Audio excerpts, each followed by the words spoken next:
In this video, I'm going to be covering the differences between the Oculus Rift and the HTC Vive. The main difference between this video and other comparisons found online is that this video is going to target primarily educational uses. The different topics that are going to be covered can be seen on your screen. And at the end, I'm going to explain a little bit further why I chose the headset that I chose. All right, the first topic that we're going to cover is build quality and durability. Looking at the Oculus Rift, the build quality is very nice. When I hold on to it, it feels very solid. The front has a nice hard plate. This is where the LED lights are hidden behind this screen. Nice rigid strap. But the entire thing is covered in this fabric material on the front here. And if you look in at the lenses, there's this netting in here as well, this fabric in here. I don't know why Oculus went with this decision. Granted, it's very nice looking, it's very pleasing, it feels nice in your hands, but it gives me a lot of durability concerns, especially this webbing in here, because if you look at adjusting the IPD, where the lenses move, there's a fabric webbing in there that's hiding the mechanisms. It's making it look a lot more sleek, a lot more stylish, but I feel like there's going to be a lot of wear and tear on that fabric. It's going to get stretched out. With a lot of different users, it could potentially rip and end up making something that looks so elegant and nice look kind of dingy and shabby. Compare that with the build quality of the HTC Vive. So now again, we're looking only at build quality, durability. This is hard plastic pretty much everywhere throughout the device. I think this is much more durable, and it also seems much more accessible. If you needed to fix something, if you're more of a tinkerer, it seems like you could get in there and you could fix some wires, you could resolder something, you can check the seating of wires, that kind of thing. The Rift, on the other hand, it seems like it's intentionally sealed up so that it looks beautiful and you can't really get in there. In terms of visuals and optics, that's where a big jump happens between the Oculus Rift and the HTC Vive. Both of them use the same screens, or at least very similar screens, and both of them use Fresnel lenses, but their lens technology is what causes a lot of the changes in visuals. If you look at this image, this shows how both companies have chosen to change their Fresnel lenses to help get rid of as many artifacts, or think of them like glare images as possible. On the left, you can see the Vive and how they use these concentric circles. And on the right, the Rift, you really can't notice anything at all.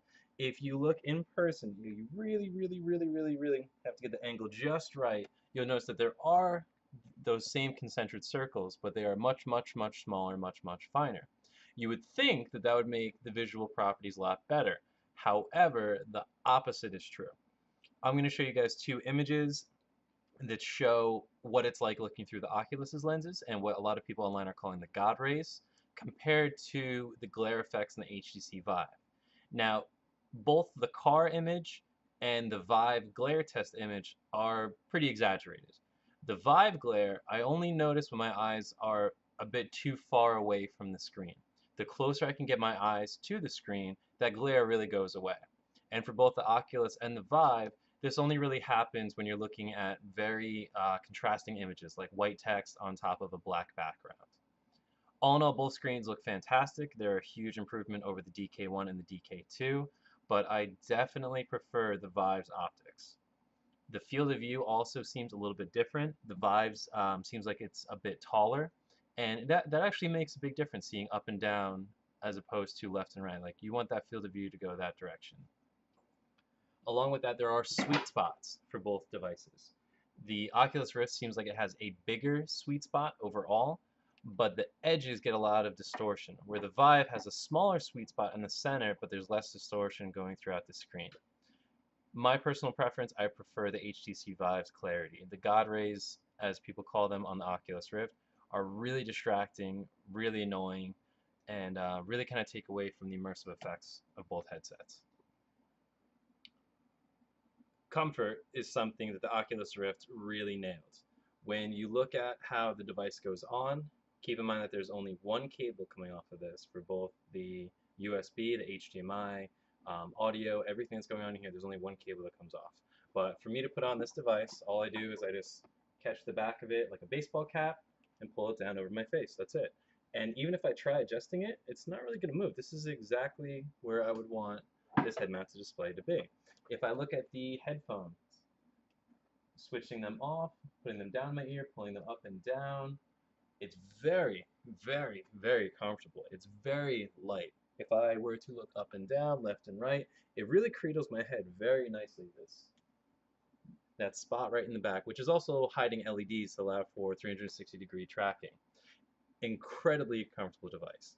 To compare that to putting on the HTC Vive, notice there are actually 3 cords all attached together. So we have the USB, the HDMI, and I believe power. All 3 different separate ones here. And then there's actually a 4th one here that ends here. So where in the Oculus Rift you have the headphones built in, you do have the option to remove them and use your own headphones, but then you're going to have another cable going back to your computer. The HTC Vive instead has this input jack for your own headphones. It does come with headphones that have a much shorter cord. So to give you an idea, here's the entire length. And you can also plug in your own headphones. But to give you an idea of putting on the HTC Vive, it still has the same kind of technique to grab the back of your skull, and you would pull it down over your head. Putting it on, very similar. The only problem that's annoying though is then there's this second part, putting on headphones. I personally like to kind of rest my headphones here, and then after the headset is on, to bring them back onto my ears. So that way if I'm demoing it with a friend, I can take off the headset with the headphones still on it, pass it over to them. But then it is another cable that gets tangled. It does get in the way. It is frustrating. If you're using your own headphones and if you don't shorten the cable yourself, you do kind of have this either big wad that's kind of flopping around, or you have a very long cable coming off of it. So in terms of comfort, the Oculus wins hands down. Not to say that the HTC Vive is uncomfortable. Once you experience the Rift, you see just how much more comfortable an HMD could be. In the last video, I spoke about comfort. Ergonomics to me, very similar topic. It's, how comfortable it is, the ease of use, all that kind of stuff. The one thing in the Oculus that really kind of bothers me is that they chose to have that one cable come off on the left-hand side. I would have much preferred it to come down the center strap. Granted, then it probably gets in the way of these tracking LEDs, but they could have routed it to the side, maybe back here. For some reason, it drifting over your left side, it kind of breaks immersion for me. It makes it feel like it wraps up a little bit more, because if you turn to your left, now the entire cable is going across your back, and it could depend on where your computer is located. My computer is to the right, and the Oculus cable would then be kind of always wanting to go that direction. So if I was facing the opposite way, away from my computer, then the cable feels a lot nicer. But then you do suffer a little bit of tracking issues. Keep in mind that we only do have one sensor that comes bundled with the Oculus Rift currently, until the touch sensors come later this year. So in terms of ergonomics, I feel that the Oculus Rift still wins, but I'm not too happy with the cable location going across the left side of the head. The next topic that we're going to look at is hygiene. This is where I see a shift occur for educational purposes, with the HTC Vive becoming a winner compared to the Oculus Rift. Going back to that fabric that I talked about earlier, I don't see this thing holding up well to a bunch of different hands touching it on a daily basis. Granted, we have seen many people use them at E3 and other conventions, but they're probably using like fabric rollers or doing something to clean these very, very frequently. If we compare the sides and the foam of the Oculus compared to the Vives, this seems like a much harder object to clean regularly. The HTC Vive, the entire plastic shell could be easily wiped down, and it seems like a much more hygienic device. There are third-party, third-party products that you can buy. One is VR Cover.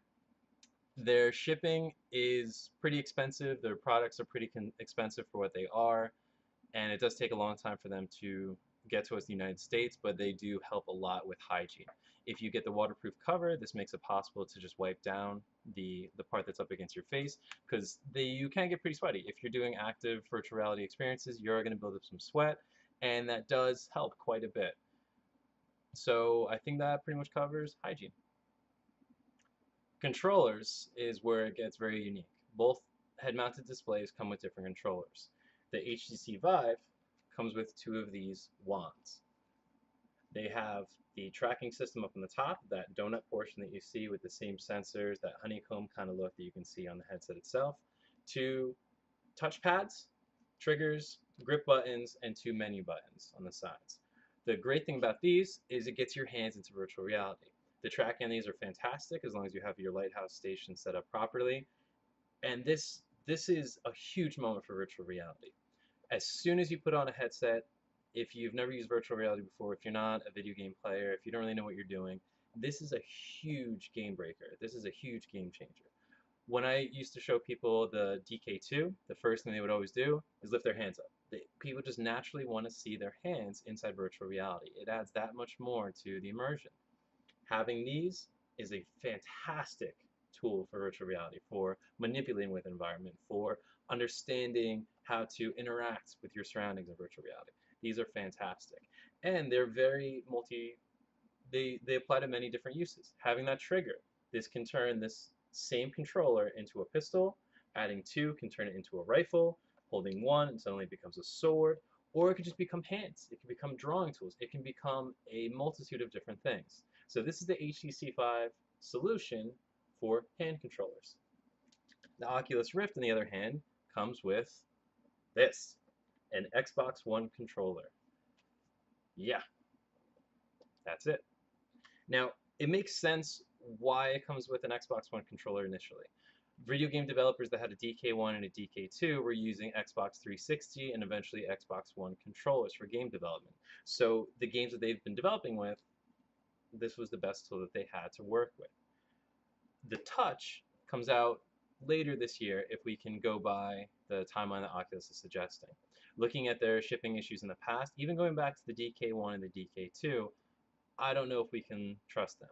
I'm wondering if they've learned from their mistakes and there are thousands and thousands of touches already created, just sitting in a warehouse ready to ship out, just to guarantee that they could meet their shipping deadlines. I think that would be a smart decision for Oculus, just for a little bit more good PR, which I think the company really needs right now. If we look at the next few images, this shows the touch controllers that Oculus plans to ship eventually. These look very interesting. They're small, they're compact, they're ergonomic, they fit into the shell of somebody's hand. They look lighter compared to the HTC Vive wands, and they also have sensors for registering hand gestures. I believe you can do a thumbs up, you can point, and you can have an open hand or a closed hand.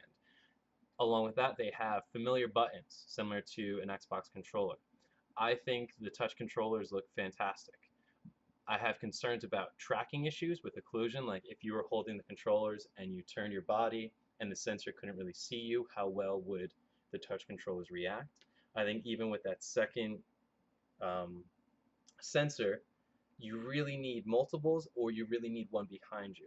I'm going to get into the problems of that setup in the next couple sections, but right now the HTC Vive is the clear winner with controllers. Having one-to-one track controllers in virtual reality is huge, and Oculus is a bit behind with only Xbox One controllers being available.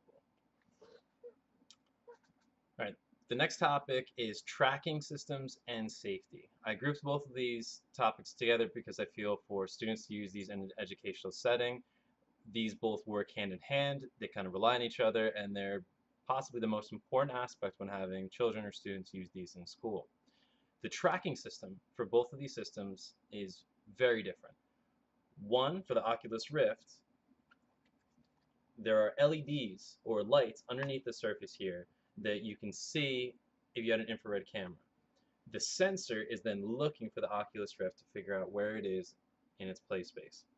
The HTC Vive does the exact opposite.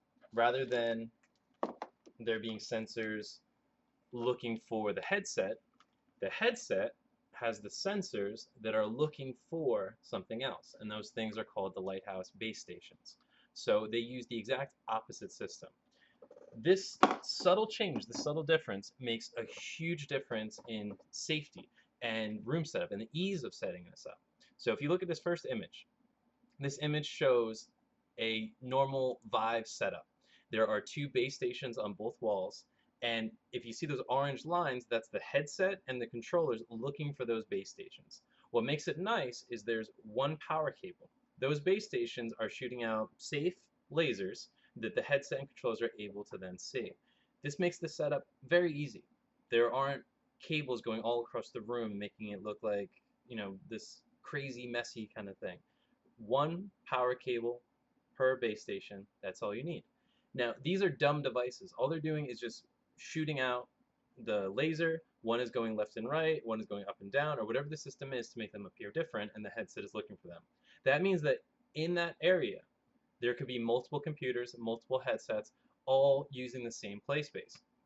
Now, if you're walking around, swinging your arms around, that could get very dangerous. But if you just have a bunch of students sitting down, maybe like you think about like a computer lab type setting, you could have tons of students all in one spot, all using virtual reality headsets with one very easy setup. The Oculus Rift, on the other hand, has the sensor. So now I'm going to show you 3 images showing the Oculus Rift sensor setup. The first one is, this was a reporter from Upload VR, and they have one sensor, and they're testing the tracking space. So how well could they move around? When did the sensor lose them, so they lost tracking? Then they tried moving the sensor up on top of this ladder. So if you look in that image, there's this long cable going across the room. When people talk about room scale tracking, that's the ability to stand up and move around in your play space. Both headsets can do this, but the difference is that Oculus requires multiple sensors and cables being ran from all of these sensors back to the computer.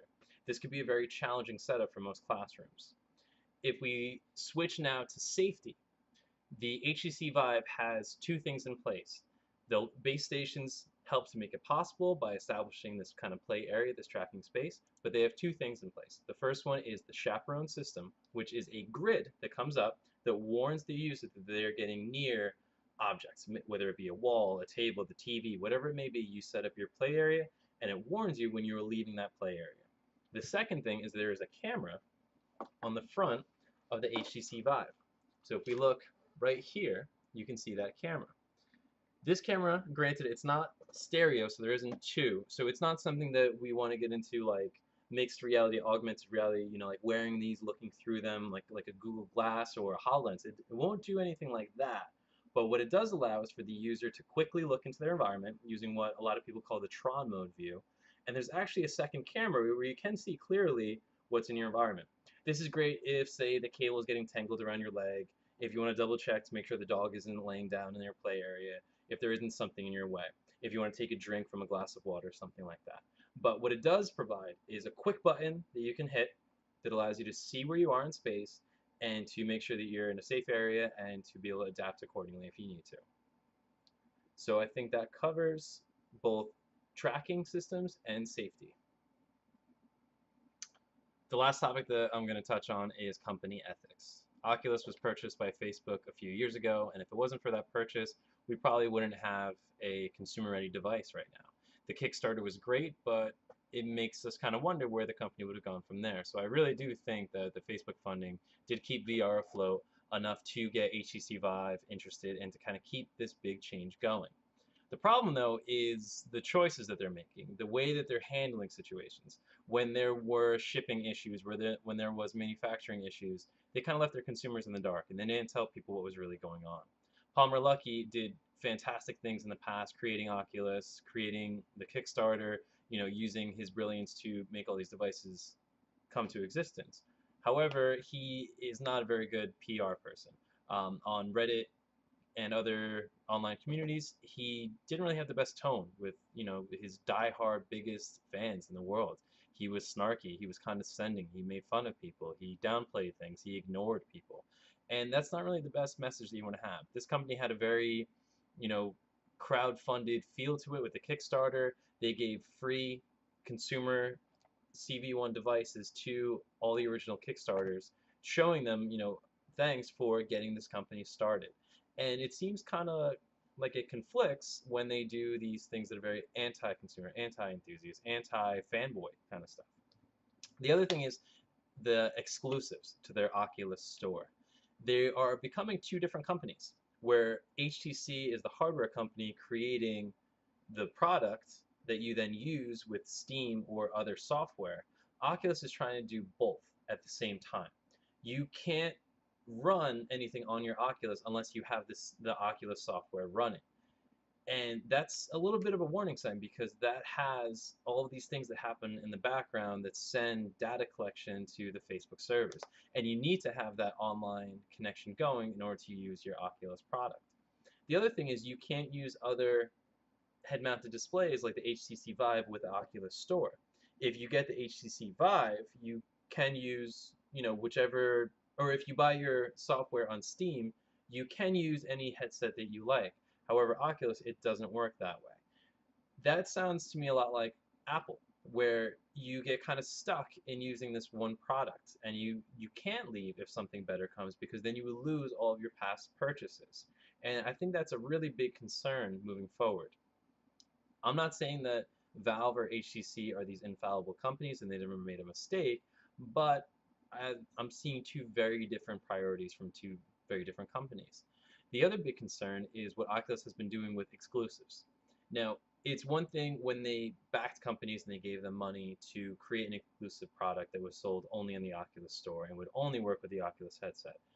Recently, though, they were caught kind of bribing and pulling developers to the Oculus store with products that were being developed for the Vive that had beta testers using the Vive and were advertised and being sold to Vive customers only to have that access taken away.